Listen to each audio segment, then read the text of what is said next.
So hi, I'm Ayesha. Just a brief introduction. I'm an architect from Pakistan. I have a background interest in sustainable architectural practices, environmental design. I went on to live and experience sustainability in Oregon, USA, as a Fulbright scholar, as well as to research on performance of vernacular facades. Um, University of Nottingham was very kind to offer me an opportunity to pursue my passion for research by awarding me an opportunity to do my PhD research at the university in 2017. I therefore graduated with a PhD on human-centric lighting, daylighting, and window views. I can spend an evening talking about that. But a lot of that work is available online. And I'm here after this discussion to talk about my work. Currently working as a sustainability consultant, advising on ESG and well-being. I've also have a keen interest to help local practices and sort of support Nottingham's ambition to on the pathway to zero carbon. So starting a group on urgent action for architects and practices, and happy to talk about that. But what I am most keen to talk about is,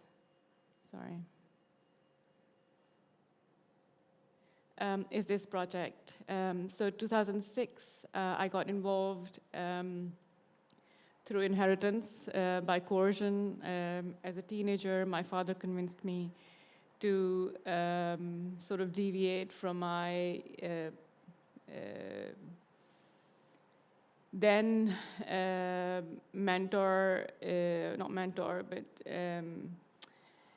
I really looked up to Zahadi at the time, and I got a sort of awakening call one day where I accompanied my dad to a free medical camp outside in a remote village in Pakistan, and from there on, I sort of committed to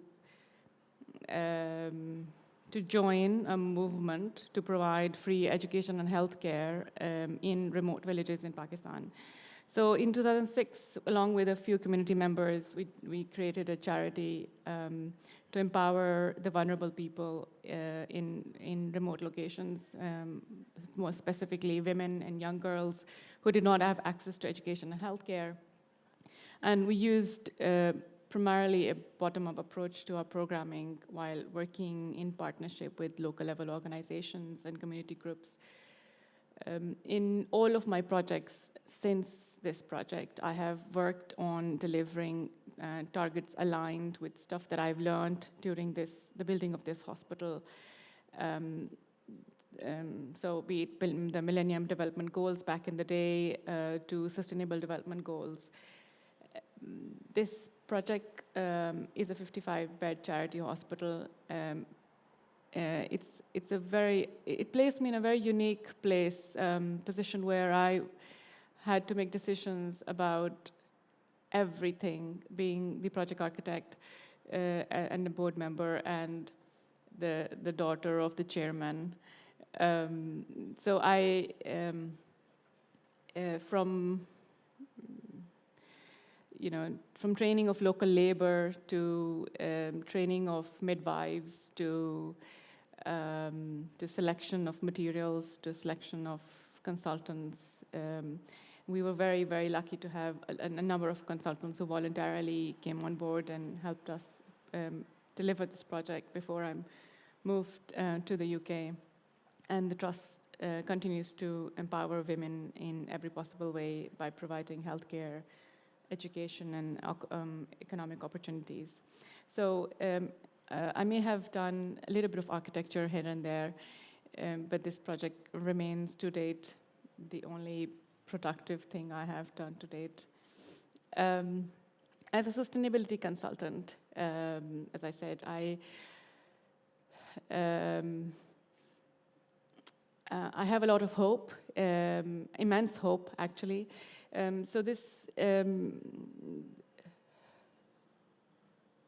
screen with a few images, I'll just go from left to right.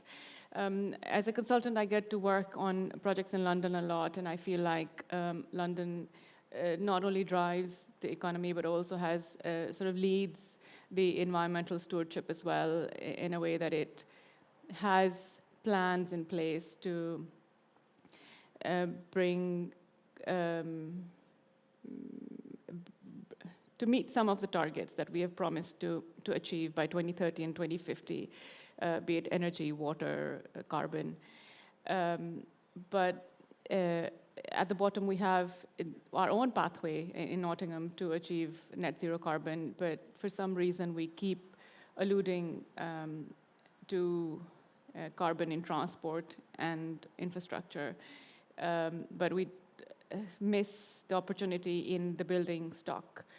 In the middle, we have the RIBA 2030 Climate Challenge, which is very, very clear in terms of its targets as well. And if we were to, as practices, just incorporate those targets, I think that would be awesome. But right outside of the edge of Nottinghamshire, in West Midlands, I'm consulting on UK's largest BREEAM and LEED project, the West Midlands Interchange. It's one of the largest logistics space to come to Midlands, and not having dictated by code or legislation, where the client themselves wanted to be an exemplar in their environmental performance, their environmental strategies, from all the way from infrastructure to building design.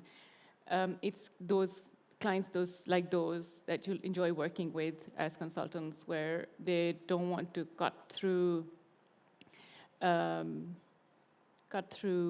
codes and take the easiest path to getting their building approved by planning.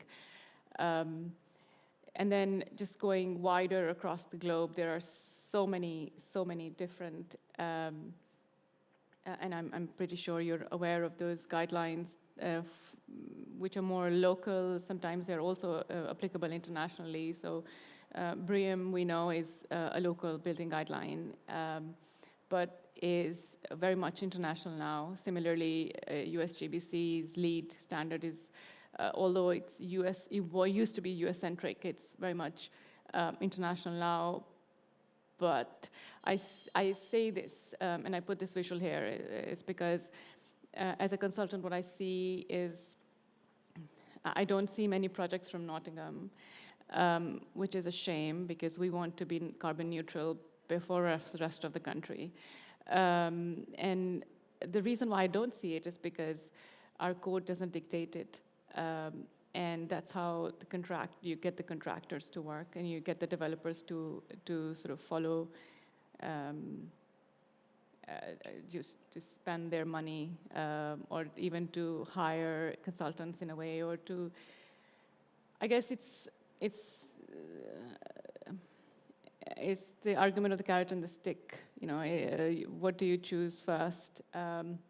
But I feel like today was my chance to use this platform to start this conversation with you guys. Whether you think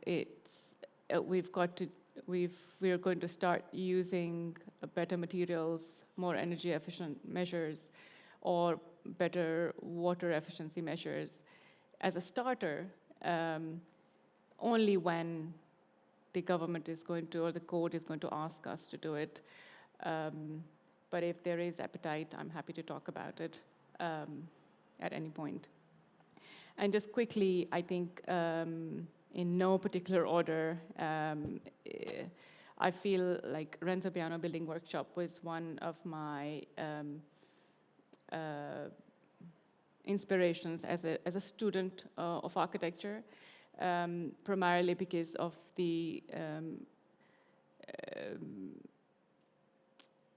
the human-centric approach, the people-centric philosophy that the workshop takes throughout the design process, and the kind of craft, the understanding of craft that they take on, and in a very critical way. It was integral to my learning as an architect. And the second architect, who is the first female architect, and we've come to know her more in the recent times because she got awarded the RIBA Gold Medal this year. Yasmin Lari was the first female architect in Pakistan, and by first female architect, she's literally the first person to be registered as an architect in Pakistan. But when I was fundraising for my hospital back in 2010, we had very devastating floods back home, and Yasmin was fundraising for the floods and took on this really cool project to build zero carbon homes for flood affectees. And we had to stop our fundraising for obvious reasons. But over the years, her work has inspired not just myself, but many, many, many, many women architects in Pakistan and beyond. And that's all from me, folks. Thank you.